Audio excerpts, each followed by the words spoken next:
নমস্কার, আমি তরুণ ঘোষ। প্রথমে একটা সুখবর দিয়ে আপনাদের শুরু করি। আপনাদের নেত্রী, বাংলাদেশের প্রধানমন্ত্রী শেখ হাসিনা সীমান্তের কাছাকাছি পৌঁছে গেছেন। কোথায় আছেন আমি জানি, কিন্তু সেটাই বলবো না। বুঝতেই পারছেন, সুরক্ষার কারণে সেটা বলা যাবে না। এখন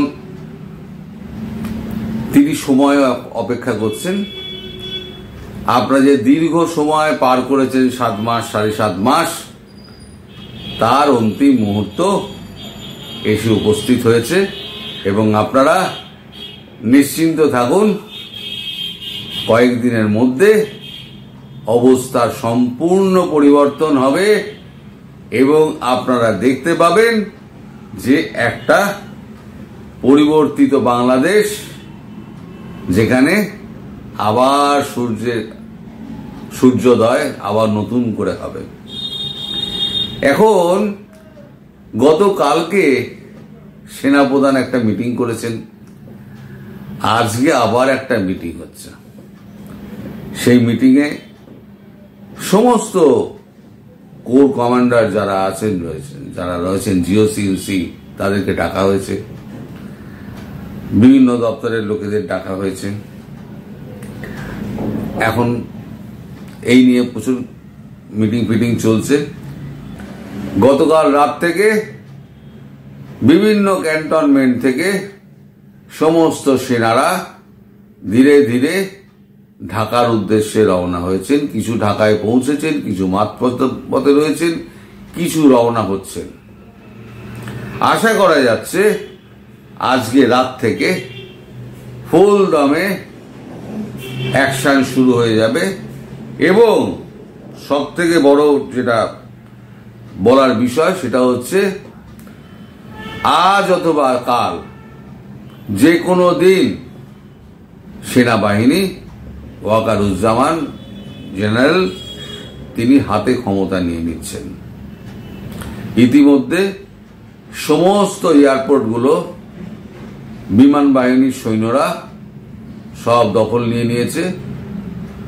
কোনো বিমান তাদের অনুমতি ছাড়া দেশ ছাড়তে পারবে না, কিন্তু বিমান নামতে পারবে।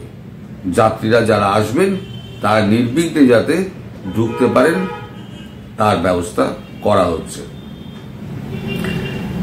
এই যে আগামী 2 দিন এই যে চলবে, এই আন্দাজটা সারজিৎ, হাসনাত, এই যত ল্যাজবোটা সমন্বয় ছিল না, সব পেয়ে গেছিল।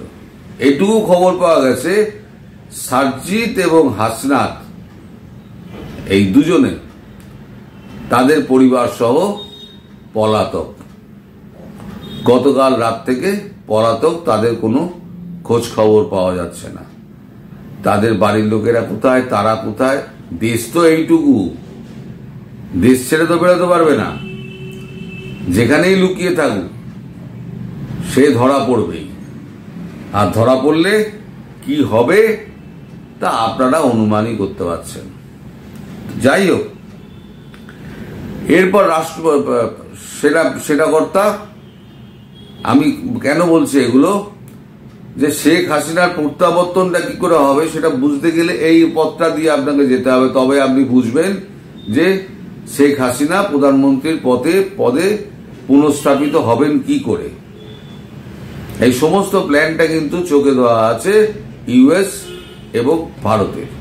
সেই প্ল্যান অনুযায়ী কাজকর্ম করছেন আমাদের ওয়াকারুজ্জামান। এবার সেনাবাহিনী হাতে ক্ষমতা নিলে সেনাপ্রধান ক্ষমতা হস্তান্তর করবেন কাকে? না, রাষ্ট্রপতিকে। রাষ্ট্রপতি তখন সরকারিভাবে তার ক্ষমতা বলে এমার্জেন্সি জারি করবেন। এমার্জেন্সি জারি করার পর তারপরেতে একটা আইন করে দিয়ে, বিশেষ আইন তার ক্ষমতা বলে তিনি প্রধানমন্ত্রী শেখ হাসিনাকে তার চেয়ারে বসিয়ে দেবেন। তার আগেও কতগুলো কাজ রয়েছে। এখন এই ক্ষমতা তো অর্পণ হবে। শেখ হাসিনা যেমন আমাদের দেশের মনমোহন সিং, তিনি যখন অসুস্থ হলেন তিনি 6 মাস অফিস যেতে পারেননি। তার একটা বুকে সার্জারি হয়েছিল, অফিস যেতে পারেননি। তিনি কি প্রধানমন্ত্রী থাকেননি? তার আগে যিনি প্রধানমন্ত্রী ছিলেন, তার আগে প্রধানমন্ত্রী ছিল আমাদের বাজপেয়ী সাহেব। সেই বাজপেয়ী সাহেব যখন তার নি রিপ্লেসমেন্ট হয়, তিনি 9 মাস অফিস যাননি, তার প্রধানমন্ত্রীত্বে চলে গেছিল। ভারতবর্ষ 140 কোটির দেশ, সেই দেশের প্রধানমন্ত্রী যদি ছুটি নিতে পারেন, তাহলে শেখ হাসিনা প্রধানমন্ত্রী হিসেবে ছুটি পাবেন না কেন? তিনি ছুটিতে গিয়েছিলেন, কারণ তিনি তো পদত্যাগ করে যাননি। তিনি এসে আবার ক্ষমতায় বসবেন, ক্ষমতায় বসে তিনি আবার দেশ শাসন করবেন। আমার চিন্তা হচ্ছে এই ইউনূস চাকে নিয়ে। এই ইউনূস চার কি হবে? আপনারা জানেন, বহুদিন আগে থেকেই আমি বলে আসছি যে য পলায়তি স জীবতি, ইউনূস চা আপনি পালান।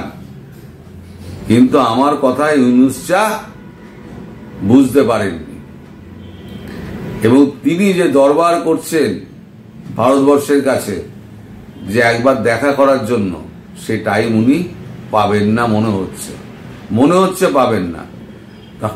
কারণ 26 তারিখ, আগামীকাল 26 তারিখ, 26 তারিখে তার তো আজকে 25 তারিখে রাত্রে যাওয়ার কথা।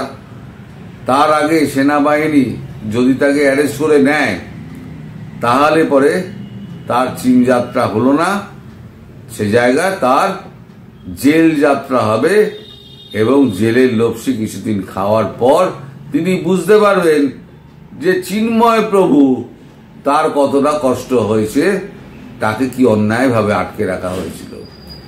এই যে যত আমাদের আওয়ামী লীগের যত কর্মী, যত হিন্দু মাইনরিটি যত লোকজন রয়েছে, তাদেরকে ধরে ধরে সমস্ত মেরে তাদেরকে জেলে পুরে দেওয়া হয়েছে।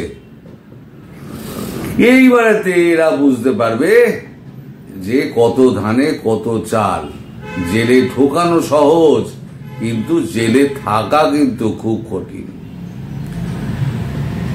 এখন আমি যখন প্রথম বলতে শুরু করেছিলাম 6 মাস আগে